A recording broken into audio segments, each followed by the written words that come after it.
மூணு பேர் வாங்க. சீதா வா, மூணு பேர் தப்பா வா. வாங்கிப்பா சீதா போ.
ரூபா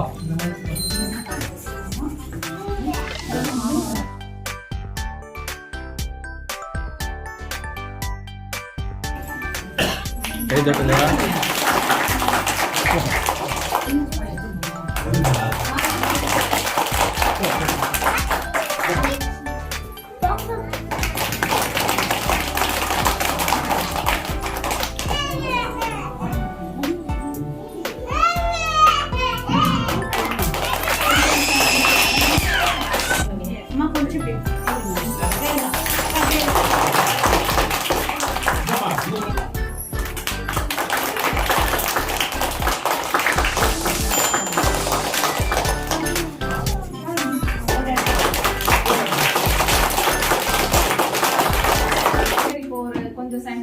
போய் தரதுலயே ரொம்ப நல்லா கட்டி கொடுத்துருக்காங்க. இந்த மையத்தோட சென்டர் தான் நல்லா இருக்கு. உள்ள ஸ்கூல் உள்ள நல்லா குழந்தைங்களுக்கு பாதுகாப்பான ஒரு இடமா இருக்குது. ஸோ இவ்வளோ பெரிய இடம் கட்டிட்டு அதுக்கான பயன் வந்து எப்போ வரும்னா, நீங்க உங்க குழந்தைங்களை கூட்டிட்டு வந்து பால்வாடி விட்டா மட்டும்தான் அதோட பயன் வரும். இவ்வளோ பெரிய மையம் கட்டிட்டு ஸோ நீங்க குழந்தைங்கள வீட்டுல வச்சிருக்க கூடாது. நம்மளுக்கு வந்து 2 வயசுல இருந்து 6 வயசு வரைக்கும் பால்வாடியில குழந்தைங்களை சேர்க்கணும். அப்படி இருக்கும்போது நீங்க குழந்தைங்களை வந்து ஸ்கூல்ல விட்டு பயனடையணும்னு நான் கேட்டுக்கிறேன். நம்மளுக்கு இருக்காத பாடத்திட்டமும் கிடையாது. ஒரு பிரைமரி ஸ்கூலுக்கு வெளியில இருக்கிற பிரைவேட் ஸ்கூல்ஸ் ஈக்குவலான சிலபஸ் இருக்குது. நிறைய விளையாட்டு பொருட்கள் வந்து 6 மாசத்துக்கு ஒரு தடவை வந்து நம்மளோட சென்னையில இருந்து கொடுத்துட்டே இருக்காங்க. அரசு வந்து கொடுத்துட்டே இருக்கு. அது மட்டும் இல்லாம நம்மளோட கர்ப்பிணிகள், தாய்க்கும் தாய்மார்கள் வீட்டுல இருக்க 2 வயசுக்குள்ள இருக்கிற குழந்தைங்களுக்கு சத்து மாவு கொடுக்குறோம். 1 to 2 வயசு இருக்கிற குழந்தைங்களுக்கு முட்டை கொடுக்குறோம். அதெல்லாம் வந்து நீங்க பால்வாடியில வந்து வாங்கிக்கிட்டு பயனடையணும்னு நான் கேட்டுக்கிறேன். நிறைய பேர் பாத்தீங்கன்னா வீட்லயே வச்சிருக்காங்க குழந்தைங்கள. அது மாதிரி வச்சிருக்க கூடாது. பால்வாடி கூட்டம் வந்துட்டீங்கன்னா இந்த கலரை பார்த்து கத்துப்பாங்க. எதுவும் சொல்லி கொடுக்கணும்ன்றது கூட அவசியம் கிடையாது. ஒரு விஷயத்த பார்த்தே குழந்தைங்களால நிறைய கத்துக்க முடியும். அதுவும் இல்லாம இப்ப இருக்கிற குழந்தைங்க பாத்தீங்கன்னா போனை பாக்குறாங்க, டிவி பாக்குறாங்க, எல்லாத்தையும் பார்த்துட்டு ஒரு நாலேஜுமே இருக்க மாட்டேங்குது. நீங்க வந்தாங்கன்னா நிறைய விஷயங்கள் சொல்லி தருவாங்க. குழந்தைங்களை வந்து பால்வாடிக்கு கட்டாயம் நீங்க அனுப்பணும். இன்னும் கொஞ்சம் பேர் தான் வந்திருப்பீங்க ஊர்ல இருக்கவங்க. உங்க பக்கத்து வீட்டுல இருக்கிற குழந்தைங்க யாராவது வீட்டுல இருக்காங்கன்னா டெய்லி கூப்பிட்டு வந்து பால்வாடியில விட சொல்லி பழக்கப்படுது. ரொம்ப தேங்க்ஸ். அங்கன்வாடி வந்து சொந்த ரிஸ்க் எடுத்து செய்யல என்னுடைய துணைத் தலைவர். நான் வந்து பஞ்சாயத்து கிராமத்தில் ஒரு ஆரம்பத்திலே வந்து ஆனா நான் பண்றேன் வேணாம் நானே பண்ணுவேன் அப்படின்னு சொல்லி சொன்னாங்க. அதுக்கு இடையில வந்துட்டு எங்க கவுன்சிலர் வந்து வேற மாதிரி பிளான் பண்ணாப்ல, அதுக்கு உண்டான கால அவகாசம் இல்லை. அதிகாரிகள் ஓவரா இருக்கிற கவுன்சிலருக்கு வந்து நல்லா ஆடம்பரமா எம்எல்ஏ வச்சு பண்ணணும், அதுக்கு உண்டான அவகாசம் இல்லை. அதுதான் ஒரு மனவரத்துனாங்க. மற்றபடி நீங்க எதிர்பார்க்கறோட நல்ல ஒரு சாட்டிஸ்பேக்ஷன் எங்க துணைத் தலைவர் இருந்து அதை பண்ணி கொடுத்தாங்க. எல்லாமே நிர்வாகத்தில் சரி, வேற ஒன்றும் ரொம்ப நன்றி சார்.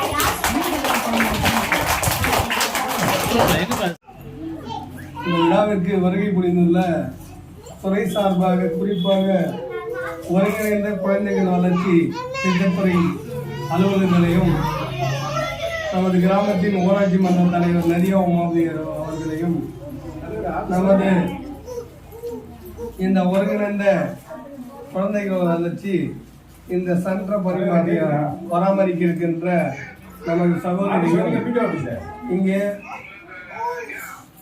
சீர்கோயில் மிகவும் ஆர்வமாக பணியாற்றி கொண்டிருக்கின்ற தலைமை ஆசிரியர் அவர்களுக்கும் இந்த கட்டிடத்தை சிறப்பாக கட்டி முடித்த உப தலைவர் செந்தில் அவர்களுக்கும் இங்கே திரளாக கலந்து கொண்டிருக்கிற உங்கள் அனைவருக்கும் காலை வணக்கத்தை தெரிவித்துக் கொண்டு அந்த அம்மா பேசும்போது சொன்னாங்க, கொஞ்சம் சிரிப்பீங்க, குழந்தைகள் இன்னைக்கு வந்து ஆடியோ வீடியோ விஷுவல் ப்ரோக்ராம்னு ஒன்று உண்டு.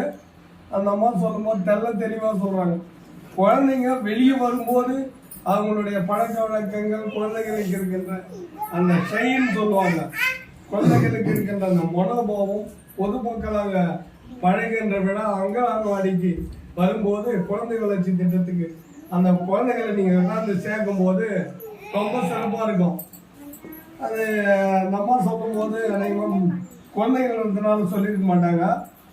இப்போ வந்து எஸ்எல்சி பரீட்சை எழுதும் போது 15 வயசுக்கு உள்ளக்கிறவங்க எழுத முடியாது. எல்லாரும் தெளிவாக சொல்லுங்க. கிராமத்தில் தெரியாதுக்குது. இந்த அரசு பொறுப்பேற்று அரசு பள்ளிகளையும் அரசு அலுவலர்களையும் முழுமையாக பயன்படுத்தி ஒரு திட்டத்தை இந்த அளவுக்கு ஒரு ப்ரோக்ராம் இந்த குழந்தைகளுக்கு ஒரு இந்த ரூம்ல வந்து உட்காரும் போதே உதாரணத்துக்கு சொல்றாங்க, பூஜை ரூமுக்கு போகும்போதே கையெடுத்து கும்பிட தோணும். அது மாதிரி இந்த குழந்தைகள் இந்த கட்டடத்தில் நுழையும் போது என்னென்ன நமக்கு என்ன சொல்லுவாங்களாம், அகர முதல் கொண்டு உயிரெழுத்து, மெய்யெழுத்து, கணக்கு, ஆடைகள் அணியும் விதம், நாம் வந்து எப்படி கலாச்சாரத்தை அதை வந்து பெரியவங்களாக நம்மளும் இருக்கிறவங்கள தான் எடுத்து சொல்லணும்.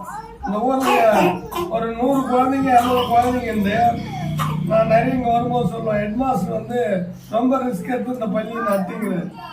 காரணம் என்னன்னா பொதுமக்களோட பொறுப்பற்ற தன்மை. பஸ்ஸில் பசங்களை ஏற்றி அவங்களுடைய எதிர்காலத்தை வீணடிச்சுக்கிட்டு இருக்கிறாங்க. இதை வந்து நம்ம ஊர் கிராம மக்கள் எடுத்து சொல்லணும். நம்ம தெளிவாக சொன்னாங்க, உங்களுக்கு நாம சத்து மாவு தரோம். எவ்வளோ அது வந்து ஒரு 50-60 வயசு குழந்தைகள் வயசு திருப்பி பெரியவங்க வரும்போது கூட அதை சாப்பிட்டா உடம்புக்கு அவ்வளோ நல்லது. அவ்வளோ ஆரோக்கியமான சத்துள்ள உணவை வந்து அரசு உங்களுக்கு கொடுக்குது. குறிப்பாக தலைவர் பேசும்போது சொன்னார், இந்த கட்டடத்துக்கு கவர்மெண்ட் அனுமதி கொடுத்து 6 வருஷம் ஆச்சு. நாங்கள் 2 பேரும் தலைவராக கவுன்சிலராக வர்றதுக்கு முன்னே ஒரு எங்கள் ஊராட்சிக்கு நிறைய சொல்லுவோம், இதை பெருமையாக சொல்லுவோம். ஏன்னா இந்த கட்டடம் கட்டினா எந்த நாளில் மக்கள் ரீச் ஆகுதோ அப்போ வந்து இது போல போன ஆட்சியில் கிடையாது. போன ஆட்சியில் இவ்வளோ விஷுவலாக இவ்வளோ கல்வி உணர்த்துற கட்டடங்கள் கிடையாது. இன்னைக்கு அரசில் வந்துக்கிற அதிகாரிங்க குழந்தைகளை வந்து நான் நிறைய பேரும் சொல்லுவேன், ஆங்கில வழி கல்வியில் அனுப்பும்போது எஸ்எல்சி ஃபெயிலான ஒரு டீச்சர் இருப்பாங்க. ஆனால் நீ வந்து இங்கே அரசு பள்ளியில் பார்த்தீங்கன்னா ஒரு கிராஜுவேட்டு, ஒரு போஸ்ட் கிராஜுவேட், பட்டாசிரியர், அதுக்கடுத்து முதுகலை பட்டாசிரியர், அப்படி ஒரு நல்ல குவாலிஃபைடு நல்ல தகுதி வாய்ந்த டீச்சருக்கு இருப்பாங்க. இதை இந்த பசங்களுக்கு தெரியாது. இப்போ நம்ம சுற்றி இருக்கிற பெரியவர்கள் செய்யணும். இப்போ சிங்கிரி கோயில் என்னன்னா நான் அதை வந்து கொஞ்சம் ஒரு 5 நிமிஷம் டைம் வச்சுக்கிட்டு சொல்கிறேன். இந்த ஊரில் இங்கிலீஷ் பள்ளிக்கூடத்துக்கு பஸ்ஸே வராதுச்சு. ஏன் இன்னும் சொல்ல போனால் அடிப்படை பட்டுக்கோட்டை அருகே வராது இருந்தது. இந்த உதியோகமூடு கோட்டை என்னன்னா அந்த ஆக்கிரமிப்பு அகற்றணும். 25 வருஷத்துக்கு முன்னே அகற்றின பிறகு தான் இன்னைக்கு 18 பஸ் வருது. நான் பஸ் வர்றதுக்காக சொல்ல, அடிப்படை வசதிகளை செய்ய இந்த நாங்கள் வந்திருக்கும் போது அந்த திட்டங்கள் மக்களை ரீச் ஆகும்போது அதனுடைய உண்மை பலன் தெரியும். உண்மை பலன் தெரியும். ஆங்கில வழியில் போய் சேர்த்துட்டா எவ்வளோ, நான் எனக்கு சொந்தக்காரே சொல்கிறேன், எல்கேஜியில் கொண்டு போய் சேர்த்துட்டு அவன் நிறுத்திட்டான், 1வது சேர்க்கல. ஏன்னான்னு கேட்டால் 15 வயசானாதான் அரசு பற்றி நல்லா தெரியும். அரசுக்கு பள்ளி குழந்தைங்க 15 வயசுல தான் எஸ்எல்சி எழுதணும்னு ஒரு சட்டம் இருக்குது. ஆனால் ஆங்கில பள்ளியில் போய் 1 வருஷம் 1 லட்சம் 2 லட்சம் 3 லட்சம் வீணா அழிக்கிறான். ஒரு சார் இருக்காரு, சாரை பத்தி ஸ்பெசிஃபிக்கா சொல்றேன். இந்த அளவுக்கு குவாலிஃபைடு டீச்சர் ஒரே நர்சரி ஸ்கூல்ல கிடையாது நம்ம டிஸ்ட்ரிக்ட்ல. என்னால தெளிவா சொல்ல முடியும், ஆதாரபூர்வமா சொல்ல முடியும். இவர் வந்து ஹெட்மாஸ்டர் இருக்காரு. இந்த அளவுக்கு ஒரு ஆரம்ப பள்ளியில ஒரு கை தேர்ந்த ஆசிரியர் எந்த தனியார் பள்ளியிலும் கிடையாது. தயவு செஞ்சு பொதுமக்களாகிய நாம எடுத்து சொல்லணும், நம்ம பள்ளியில நம்ம ஆசிரியர் நம்மள ஒருத்தர் நல்லா படிச்சவர் அவர் வந்துக்கிறாரு, அவர் நல்லா குழந்தைங்களை பார்த்துக்குவாரு அப்படின்னு எடுத்து சொல்லி இந்த ஆரம்ப கட்டத்துல இந்த குழந்தைங்களுக்கு எடுத்து சொல்லுங்க. நான் சேகர் கூட உரிமையா தட்டின 2 பசங்களை அரசு பள்ளியில படிக்க வச்சு நல்ல படிக்க வச்சுக்கிறாப்ல. எதுக்கு சொல்றேன்னா, என் கூட இருக்கிறவங்கல இருந்து எல்லாருக்கும் சொல்லுவேன், என் குழந்தைங்கள்ல இருந்து நான் அரசு பள்ளியில படிக்க வச்சுக்கிறேன். எத்தனையோ பேர் சொல்லிக்கிறான் என்ன கிராமத்துல கஞ்ச பயல் மாதிரி அரசு பள்ளியில் சார். அவனுக்கு தெரியாது அரசு பள்ளினா என்ன, டீச்சர் இருக்கிறாங்க, ஒர்த்தபுள் பர்சன்கிறாங்கன்னு தெரியாது. அவனுக்கு பிடிஏனா என்னன்னு தெரியாது. அதை மக்கள் தான் எடுத்து சொல்லலாம். பஸ் வந்த உடனே ஷூ போட்டு காலையில நான் வெளியே ப்ரோக்ராம் போறதுக்கு உட்காந்துக்கிறேன். ஒரு பையனுக்கு ஒண்ணுமே தெரியாது, ஷூ கட்டி டை கட்டி அனுப்புறான். அவன் போய் ஸ்கூல்ல தூங்கி எழுந்து ஜாலியா வந்து இறங்குறான். ஆனா நம்ம வந்து சார் இருக்கிற ஆரம்ப பள்ளியிலேயாகட்டும், மேடம் இருக்கிற பள்ளிகளையாகட்டும், இந்த ஊட்டச்சத்து மையத்திலாகட்டும், அது மாதிரி ஒரு குழந்தைகள் கூட இருப்பதில்லை. அதுவும் இன்னைக்கு இருக்கிற நமது மாண்புமிகு தமிழக முதல்வர் ஸ்டாலின் அவர்கள் தினசரி இந்த குழந்தைகள் நலன்லையும் அரசு பள்ளியிலையும் என்னென்ன திட்டங்கள் செய்ய முடியும். அரசு பள்ளியில மேல படிக்கணும்னா ஆண்களுக்கும் 1000 பெண்களுக்கும் 1000 யாரும் கொடுக்க மாட்டான். நீங்க வந்து ஒரு புக் வாங்கணும், நீங்க வந்து போகணும், இந்த மாசத்துக்கு செலவுக்கு துட்டு போகணும். ஒரு தகப்பனால கூட கொடுக்க முடியாது. அரசுல எவ்வளவு போனாலும் செலவழிக்கிறாங்க. ஆனா கல்விக்காக அரசுல நிறைய நல்ல திட்டங்கள் வந்து அரசு பள்ளிகளை பத்தி மக்களுக்கு எடுத்து சொல்லுங்க. அரசு பள்ளியில் பணியாற்றும் ஆசிரியர்களை பத்தி எடுத்து சொல்லுங்க.